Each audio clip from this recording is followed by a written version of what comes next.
بسم اللہ الرحمن الرحیم۔ السلام علیکم۔ آج کی اسپیشل ایپیسوڈ کریٹیو تھنکنگ، بچوں کو تخلیقی صلاحیت میں کیسے ماہر کیا جا سکتا ہے، اس ویڈیو میں دیکھیں گے۔ اس ویڈیو کو لائک کیجئے، شیئر کیجئے اور چینل ضرور سبسکرائب کیجئے۔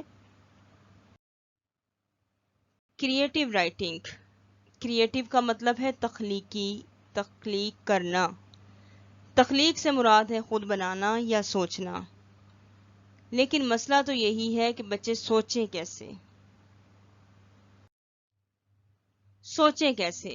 سب سے پہلے کچھ سوالیہ الفاظ اپنے دماغ میں ترتیب دیں اور اس کے کچھ سوالات بنا لیں، جیسے کیا، کون، کیسا، کہاں اور کیوں۔ آگے چل کر میں آپ کو بتاؤں گی کہ ان الفاظ کو وہ کس طرح سے ان سے فائدہ اٹھا سکتے ہیں اور ان کو کیسے استعمال کر سکتے ہیں۔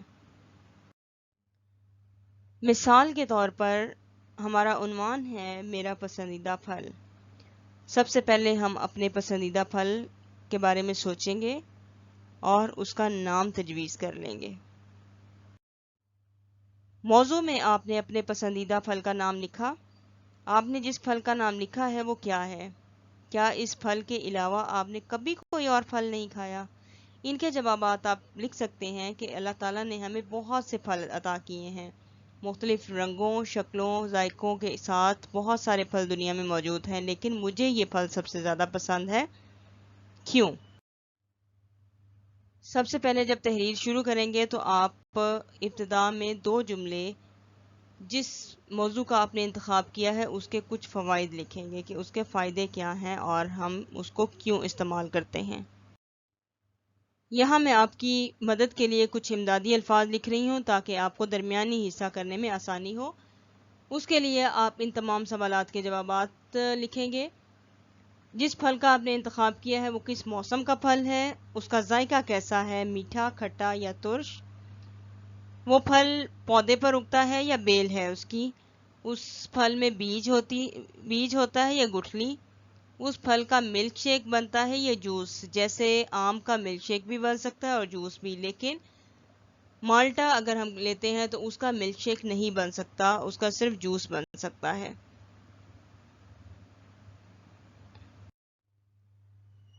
اختتام، آخر میں آپ اپنی رائے کا اظہار ضرور کریں گے۔ پھل صحت کے لیے کیوں ضروری ہیں؟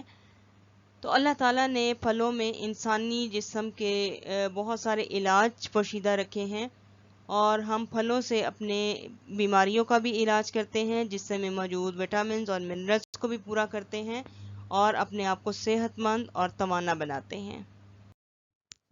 آج کی چھوٹی سی نصیحت، بچے یہ ایک عادت ضرور اپنائیں اور بڑے بھی اس چیز کا خیال رکھیں کہ جب بھی کہیں سفر، سیر یا اسکول جا رہے ہیں تو اپنے ساتھ پانی کی بوتل ضرور رکھیں۔ جن بچوں کو یا بڑوں کو نکسیر کا مسئلہ ہوتا ہے وہ بھی تھوڑے تھوڑے وقفے کے بعد پانی کا گھونٹ پیتے رہیں تو ان کا یہ مسئلہ بھی حل ہو جائے گا اور ان کو اس تکلیف سے بھی نجات مل جائے گی انشاءاللہ۔ اسی کے ساتھ خدا حافظ، انشاءاللہ پھر ملیں گے۔ اللہ حافظ۔